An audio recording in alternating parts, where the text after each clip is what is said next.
बिस्मिल्लाहिर्रहमानिर्रहीम। नाज़रीन, जो लोग नहीं मानते थे अब वो भी मान गए हैं कि इमरान खान अल्लाह की पकड़ में है और इस पकड़ से अब वो निकल नहीं सकता। अपना अपना नुक्ता नज़र है। कुछ लोग इसे खालिस दुनियावी असबाब के हवाले से देखते हैं और मैं भी खैर दुनियावी असबाब के हवाले से देखता हूँ। इमरान खान के जराइम इतने ज़्यादा हैं कि वो गिरफ्त में आ गया है। लेकिन एक मेरा ज़ाती नुक्ता नज़र है, आप उसे इत्तफाक करें या ना करें, कि ये वो बदनसीब और बदबख्त इंसान है जिसने 22 साल तक अल्लाह ताला के रसूल की, अल्लाह ताला के आखिरी रसूल की 22 साल तक इसने मसलसल तौहीन की है और अल्लाह ने इसकी रस्सी बहुत दराज की है।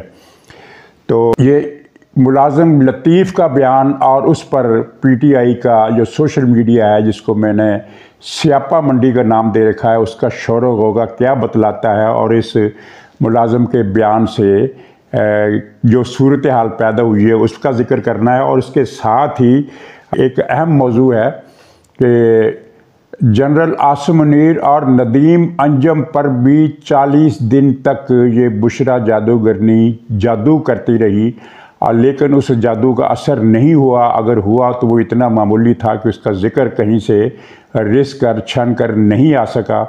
तो इसके बारे में एक साहब ने कहा कि जादू ना होने की वजह ये है, तो मैंने अर्ज़ किया कि नहीं, ये वजह नहीं हो सकती, वजह कुछ और है, उस पर हम बात करेंगे। और तीसरा जो इसी जादू से रिलेटेड ये है कि कुछ अर्सा पहले एक जब ज़मान पार्क पर इमरान खान की गिरफ़्तारी के लिए छापा मारा गया, तो उस वक्त के पुलिस अफसर का एक इंटरव्यू आपने TV पर देखा होगा, जिसमें उसने बताया कि तलाशी के दौरान इंसानी हड्डियां और राख मिली। ज़ाहिर है उस राख का लेबार्ट्री तजिया कराया गया या नहीं कराया गया, इस बारे में कोई रिपोर्ट नहीं, लेकिन हो सकता है कि वो राख जो हो वो इंसानी जिस्म की हो। और इन हड्डियों को, अगर इन हड्डियों वाली ख़बर को, जिसका ज़िक्र हम कल करना भूल गए, तो उसको आप इस अफसर लतीफ़ के इस बयान से मिलाकर देखें कि ज़मान पार्क में बच्चों को जादू के लिए ज़िबा भी किया जाता था और उनको ज़िंदा भी जलाया जाता था। तो क्या ये हड्डियां उन बच्चों की हैं जो इमरान खान ने और इस जादूगर ने ज़िबा किया, जिनको ज़िबा किया और जलाया? ये सोचने की बात है।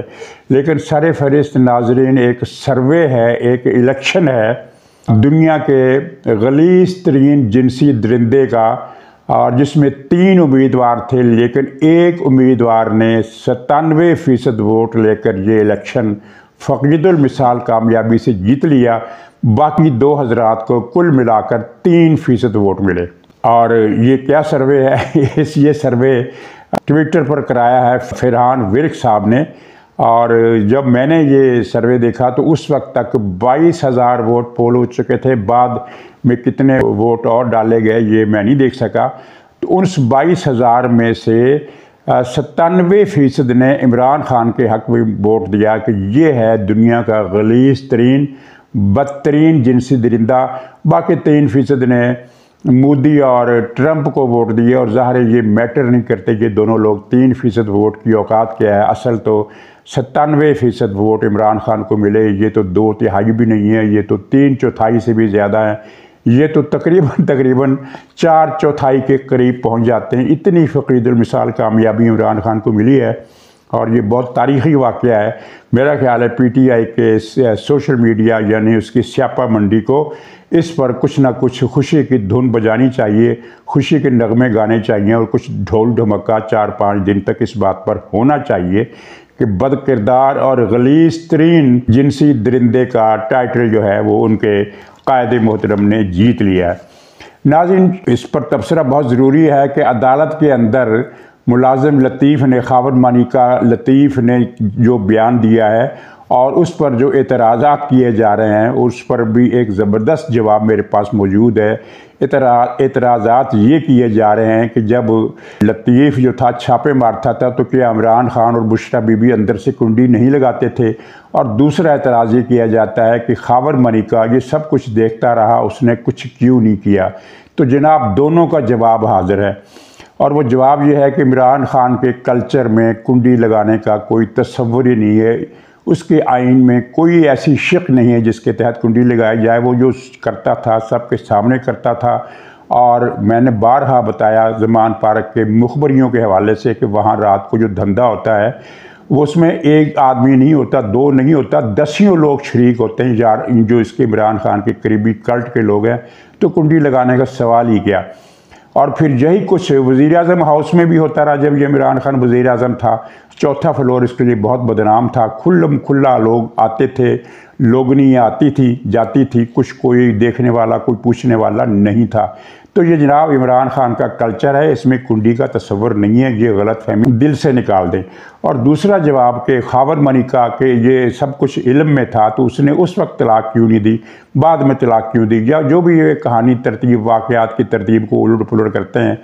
तो उसका जवाब जनाब वाला ये है कि इमरान उस वक्त खावर मनिका PTI का यूथिया था। यूथिया का ताल्लुक उम्र से नहीं होता, PTI के कल्चर से होता है, PTI के मज़हब से होता है। उस वक्त खावर मनिका का मज़हब वही था जो बुशरा बीबी का था, जो इमरान खान का था। और उस मज़हब में ऐसी चीज़ों पर एतराज़ किया जाता है, ना गुस्सा खाया जाता है।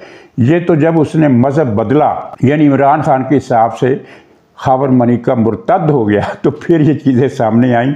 और अब ये लोग गुल मचा रहे हैं कि जनाब ये तो ज़ाती मसला, दो किस्म का गुल मचा रहे हैं। ये जो स्यापा मंडी है PTI की, दो किस्म का गुल मचा रही है। एक गुल ये मचा रही है कि ज़ाती ज़िंदगी, और दूसरा ये है कि गंद क्यों उछाला जा रहा है, गंद क्यों सामने लाया जा रहा है।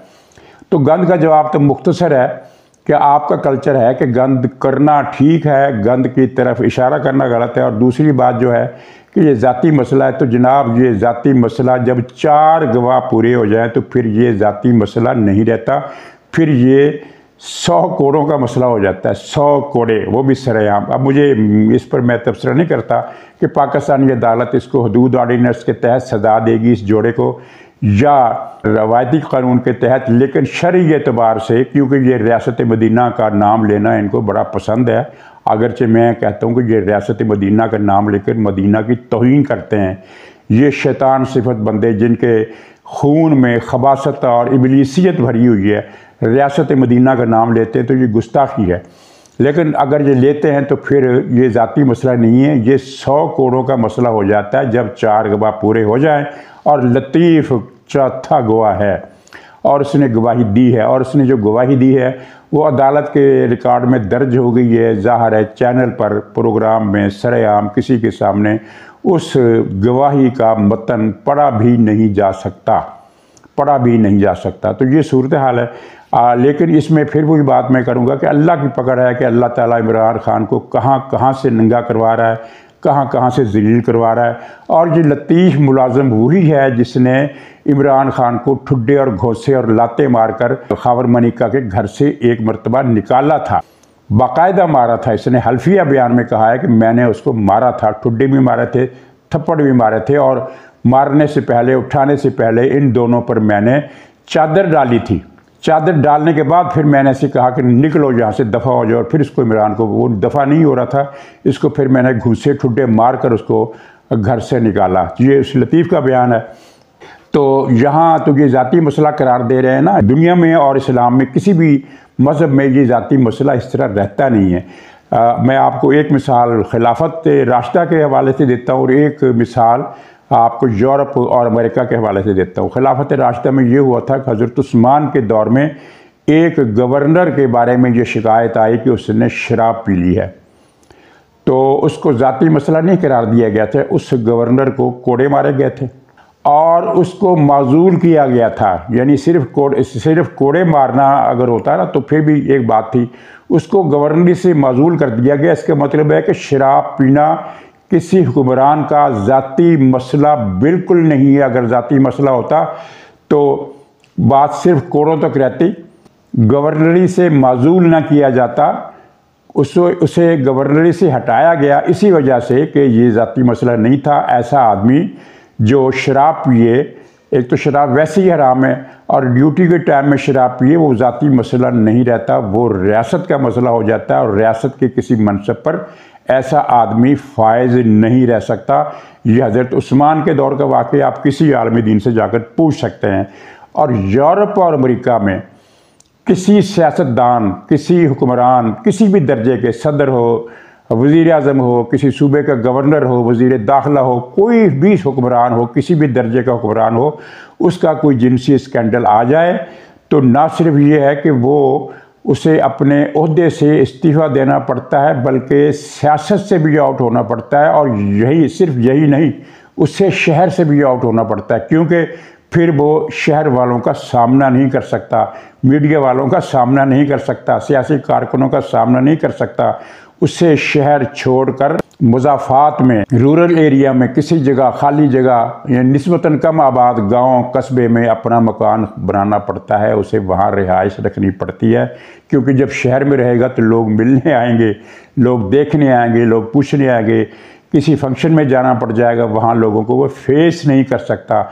और ऐसे सैकड़ों नाम आप यूरोप और अमेरिका की हिस्ट्री में आपको मिल जाएंगे, जिनको ज़रा से स्कैंडल पर आपके सामने मशहूर तरीन वो एक खातून थी, मोनिका क्या नाम था उसका सदर क्लिंटन से कोई टेलीफोन का रब्ता, फिर एक मुलाकात की तस्वीर आ गई, उनके आपस में मिलने की एक तस्वीर आ गई, उस पर क्लिंटन के साथ क्या हुआ और किस तरह उसका हशर किया गया। और उसके बाद आपने देखा होगा कि क्लिंटन साहब जो थे वो सदारत से फारग होने के बाद भी पब्लिक को फेस नहीं कर सकते थे, चुनाचे वो फंक्शंस में भी नज़र नहीं आते थे, इल्ला है कि बहुत ही ख़ास वाक़या हो गया जिसमें क्लिंटन ने शिरकत की या कोई इत्तफाकन किसी रिपोर्टर से सामना हो गया। अदरवाइज़ आपको क्लिंटन किसी टीवी मुज़ाकरे में भी आपको नज़र नहीं आया, किसी पब्लिक गैदरिंग में भी आपको नज़र नहीं आया। ये तो वहाँ होता है और इस्तीफ़े देने पड़ते हैं। भारत में भी ऐसे लोगों को इस्तीफ़े देने पड़ते हैं, वो रह नहीं सकते अपने मनसब पर। और यहाँ ये स्यापा मंडली कह रही है कि ये तो ज़ाती मसला है। ये ज़ाती मसला नहीं है, मैंने अर्ज़ किया कि ये ज़ाती से बढ़कर खुदा की गिरफ्त का मसला है, खुदा की गिरफ्त का। इसने तौहीन रसालत की है और बार बार की है और कसदन की है और मौके तलाश करके की है और मौके बना कर की है। रसूल खुदा से इसकी नफ़रत जो है वो ढकी छुपी बात नहीं। 20 क्लिप इसके मौजूद हैं सोशल मीडिया पर, आप जब चाहें उन्हें तलाश करके देख सकते हैं। व्हाट्सएप ग्रुपों में भी शेयर होते रहते हैं। इसने रसूल खुदा की शान में क्या क्या बकवास नहीं की है और इसको बर्दाश्त किया गया है। उस मुल्क में बर्दाश्त किया गया है जहाँ ऐसे मुजरमों को खिलाफ कानून को अपने हाथ में लेते हुए सज़ा देने का बहुत ज़्यादा रुझान है, जो कि नहीं होना चाहिए। लेकिन इसकी किस्मत है कि इसको रियासत ने नहीं पकड़ा। तौहीन रसालत की मुजरिम को सज़ा देना रियासत का काम है, लेकिन रियासत ने उसको तौहीन रसालत पर नहीं पकड़ा और अल्लाह ताला ने फिर इसे दूसरे हवालों से पकड़ लिया। अब ये लगता नहीं है कि ये इस मामले से, जिन मामलात में ये फंसा है, इनमें ये छूट जाए, चाहे वो साइफ़र का मसला हो। अच्छा, ये ज़ाती मसला वाले बताएं कि ये जो 190 मिलियन पाउंड खा गया कौमी ख़जाने के, क्या ये भी ज़ाती मसला है? 22 अरब रुपए इसने कोरोना फंड से खा लिए, हड़प कर लिए, वो मनी लॉन्डर करके अमेरिका और बरतानिया भेजी। ये सारे तो नहीं, आदि तो उस मौसूफ ने खाए ना, जो वो नेशनल डिज़ास्टर मैनेजमेंट अथॉरिटी क्या इदारे का नाम है, उसका जो सरबराह था वो एक चोर आदमी था, वो आदि उसने खाए, आदि इसने खाए, तो वो भी खा गया। तो क्या वो खाना भी इसका ज़ाती मसला है? और इसने करप्शन के जो और बहुत सारे वाक़यात इससे मंसूब हैं, क्या वो भी सब ज़ाती मसला थे कि उनको अब लाइमलाइट में नहीं लाया जा सकता? तो ये लतीफ़ुल्लाह की पकड़ नहीं है, ये अल्लाह की पकड़ है जिसमें ये आ गया है। नाज़रीन, वो सर्वे का जिक्र तो खैर मैंने कर दिया, वो इंट्रो में उतना ही काफ़ी है। तो थोड़ा सा जिक्र इस बात का कर लें कि अफशान लतीफ़ साहबा का बयान है कि ये जादू करते थे और जादू में, काले जादू में बच्चों को इस्तेमाल करते थे, बच्चियों को इस्तेमाल करते थे। यतीम खाना से, दारुल अमान से बच्चे और बच्चियाँ छोटी उम्र के ले जाए जाते थे और उनको इमरान खान अपनी जिनसी हवस पूरी करने के लिए इस्तेमाल करता और बाद में फिर वो कभी नज़र नहीं आए। ये इल्ज़ाम का दूसरा हिस्सा जो है ये और भी ज़्यादा संगीन है, इसकी तहकीकात आज तक नहीं हुई। उसने फिर ये भी बताया कि सारे बच्चे जिनसी हवस पूरी करने के लिए नहीं ले जाए जाते थे, बल्कि कुछ बच्चों को, जिनकी तादाद 25 उसने बताई, कि इन बच्चों को काले जादू के लिए ज़िबा किया गया और कुछ को ज़िंदा जलाया गया। इस मसले पर काफ़ी गुल मचा हुआ है, 2-3 इंटरव्यू भी आ चुके हैं सोशल मीडिया पर। अखबारों में तो ये चीज़ नहीं आई, लेकिन आनी चाहिए। मेरा तो ख्याल है कि आनी चाहिए। ये इल्ज़ाम झूठा है तो फिर अफशान लतीफ़ को कटहरे में खड़ा किया जाए कि झूठा इल्ज़ाम क्यों लगाया। लेकिन वो तो कुरान उठाकर कहती है कि मैं अपने इल्ज़ामात के सबूत देने के लिए तैयार हूँ। और मैंने पुलिस अफसर का एक बयान था जो इंटरव्यू चला था, सोशल मीडिया पर चला था। उसने कहा कि हमें वहाँ से हड्डियाँ मिली, इंसानी हड्डियाँ मिली हैं। उसके बाद वो मामला गोल कर दिया गया। फिर किसी अफसर ने भी वो बात नहीं की और ख़ुद उस अफसर ने भी बात नहीं की कि हमें हड्डियाँ मिली थी, लेकिन वो बयान वापस भी नहीं लिए गया। यानी ये नहीं है कि उस अफसर ने कहा कि मैं वो बयान वापस लेता हूँ, हड्डियों वाली कोई चीज़ नहीं थी। नहीं, वो खामोश हो गया। क्या वजह थी, इसका चक्कर, इसके पीछे क्या था? क्या वो काले जादू की धमकी थी या काला जादू किया गया था? तो काला जादू से ही रिलेट एक खबर ये गर्दिश कर रही है, बल्कि ज़िम्मेदार हलकों की तरफ से आई है कि जब ये ज़ाहिर अब छापे वापे पड़े, गवाहियाँ हुई, अंदर के लोग पकड़े गए, मुखबरियाँ हुई, बहुत सारे बयानात रिकॉर्ड किए गए, तो बहुत सारी बातें सामने आई, जिनमें से कुछ तो मीडिया में चल गई और कुछ जो है वो सिर्फ हुकाम के पास है। वो उन्होंने उनको पब्लिक नहीं किया, लेकिन उनकी बातें फैल गई हैं। उनमें से एक बात यह है कि बुशरा बीबी ने जनरल आसिम मुनीर और नदीम अंजम साहब की तस्वीरें अपने कमरे में लगवा कर 40 दिन उन पर जादू का अमल किया और जादू का असर नहीं हुआ। बज़ाहिर असर नहीं हुआ इसलिए कि ऐसी कोई ख़बर नहीं आई कि ये दोनों हजरात किसी बीमारी या किसी मसले का शिकार हुए हों, ऐसा कुछ नहीं आया। दोनों माशाल्लाह तंदुरुस्त, हशाश बशाश हैं। इसका मतलब ये है कि उन पर जादू का असर नहीं हुआ, या अगर हुआ तो उन्होंने नोटिस नहीं किया। मसलन मामूली बुखार आ गया, नज़ला ज़ुकाम हो गया, कोई सर दर्द हो गया, कोई चक्कर आ गया, कोई कमज़ोरी हो गई, कोई गनूदगी कुछ देर के लिए छा गई, कोई इस तरह के मामूली वाक़यात जिनको हर आदमी आम तौर पर इग्नोर कर देता है। एक आदमी को सुस्ती आ जाए, सर में चक्कर आ जाए, तो वो कुछ भी नहीं करता, वो लेट जाता है कि मैं पता नहीं थक गया हूँ। इस तरह का अमल हो सकता है। तो इस पर मेरी बात हुई कुछ दोस्तों से, तो एक ने कहा कि दरअसल जनरल हाफिज़ आसिम मुनीर साहब जो हैं वो हाफिज़ कुरान है, इसलिए उन पर जादू का असर नहीं हुआ।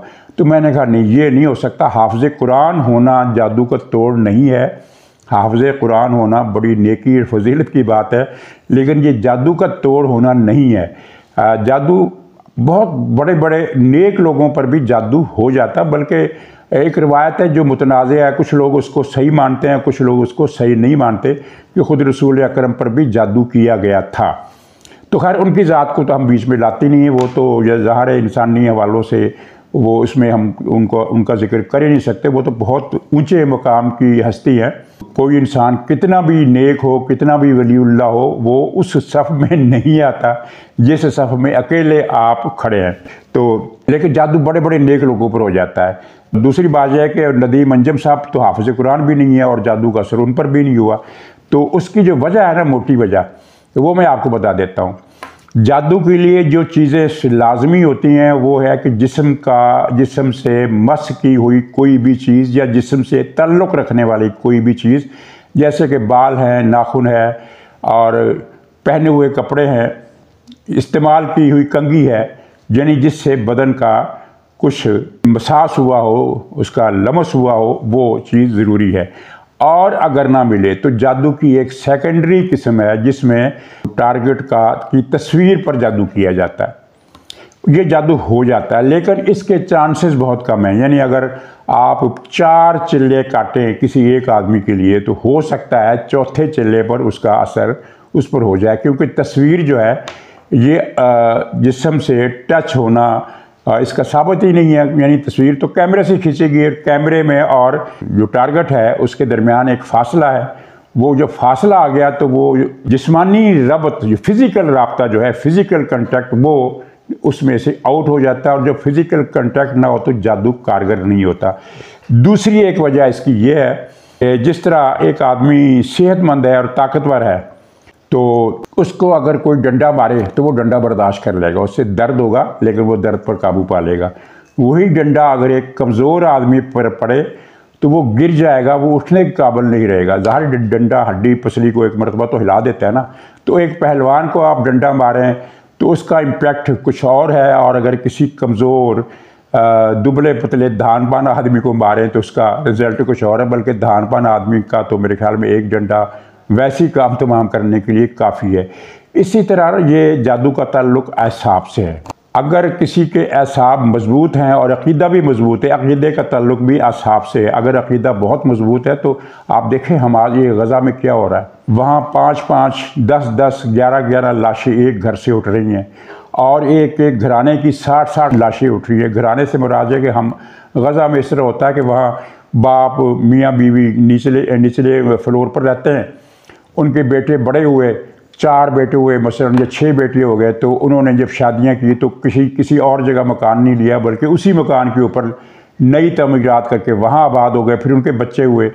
तो इस तरह ना वो 2-2, 3-3 नस्लों के, आपने खबरें सुनी होगी कि फ़लाँ ख़ानदान के 60 आदमी मारे गए, फ़लाँ के 101 आदमी मारे गए। तो वो इस तरह के ख़ानदान है। तो खैर वो बात और निकल गई। वहाँ आपने देखा कि बाप अपने 3-3 बच्चों की लाशें देख रहा है और बेहोश होकर गिरा नहीं है।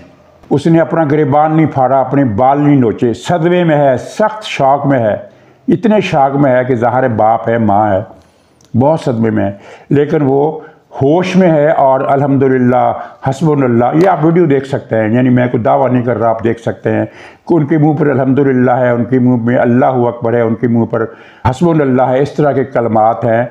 और वो सदमे का शिकार पूरी तरह है, लेकिन वो सदमे से दीवाने नहीं हुए। एक माँ के सामने 4 बच्चे उसके ज़िंदा जला दिए इसराइलियों ने, वो उसकी वीडियो भी आपने देखी होगी। तो वो भी रोई है, चीखी है, चिल्लाई है, लेकिन उसने होश नहीं खोया, उसने भी अल्लाह अल्लाह को बार बार पुकारा। तो ये ईमान की जो मजबूती है, ये इस तरह के सदमात को बर्दाश्त करने के लिए आसाब की मजबूती का बायस बनती है। तो आसिम मुनीर साहब के असाब इतने मजबूत होंगे कि उन पर ये बुशरा बीबी का तस्वीर वाला चिल्ला फेल हो गया होगा। ये मेरा गुमान है, रिपोर्ट नहीं है, खबर नहीं है। खबर इतनी है कि ये खबर कन्फर्म है कि बुशरा ने दोनों जनरलों की तस्वीरें अपने बेडरूम में लगवा कर 40 दिन तक का अमल किया, और इस दौरान वो दरवाज़ा बंद रखती थी। ज़ाहिर चिल्ले में अमल 24 घंटे का नहीं होता, 40 दिन करना होता है, लेकिन एक ख़ास वक्त में एक ख़ास टाइम के लिए कुछ जाप पढ़ने होते हैं। और मैंने पहले बता दिया कि ये जादू की जो हिंदुस्तानी शाख है, और हिंदुस्तानी शाख की जो सब ब्रांच है राजस्थानी जादू की, ये उसकी पैरोकार है, उसकी अमल है। और इसका उस्ताद भी एक राजस्थानी था, उसने इसे सारे जादू सिखाए इस बदकार औरत को। तो हाफिज़ साहब को मुबारकबाद कि जनाब वो जादू से बच गया है। अगरचे उसमें ज़्यादा दखल इस बात का है कि जो तस्वीर सामने रख कर जादू किया जाता है, इस पर असर नहीं होता। ये जो पुतला बनाने का अमल होता है ना, उसमें भी आप याद रखें कि पुतले के अंदर जिसको आपने निशाना बनाना है, उसके बाल रखे जाते हैं, या उसके पहने हुए कपड़ों की एक धज्जी, एक छोटा सा टुकड़ा वो गुड्डे के अंदर लपेटा जाता है, उसके जिस्म के साथ लपेटा जाता है, उसके बालों के साथ लपेटा जाता है। यानी उसके बगैर वो पुतला भी कारगर नहीं होता। पुतले के अंदर कुछ ना कुछ और होता है, चाहे यहाँ तक के बाज़ औक़ात अपने टारगेट की उंगली से एक कतरा खून आप किसी बहाने ले लें, और वो एक कतरा खून जो है वो सूख जाएगा ज़ाहिर है, लेकिन उसको भी खुरच कर आप उस गुड्डे के होंठों पर, मुंह पर, आंखों में, जिस्म के किसी हिस्से में, बालों में मल दें, तो वो भी जादू के लिए काफ़ी है। लेकिन यहाँ तो तस्वीरों का मसला था जो दीवारों पर लगाई गई थी, इसलिए ज़्यादा इम्कान ये है कि जादू की नाकामी की बड़ी वजह यह है कि तस्वीरों वाला चिल्ला बहुत कम कामयाब होता है, बहुत कम। और दूसरी वजह यह है कि हाफिज़ साहब की जो उनका जो एक मजहबी एतक़ाद है, क़ुव्वत ईमानी है, तो वो इस तरह का मसला हो सकता है। वल्लाह आलम, पता चल ही जाएगा। तो नाज़रीन इजाज़त दीजिए, इंशाअल्लाह अगले व्लॉग में फिर मुलाकात होगी। तब तक के लिए खुदा हाफिज़।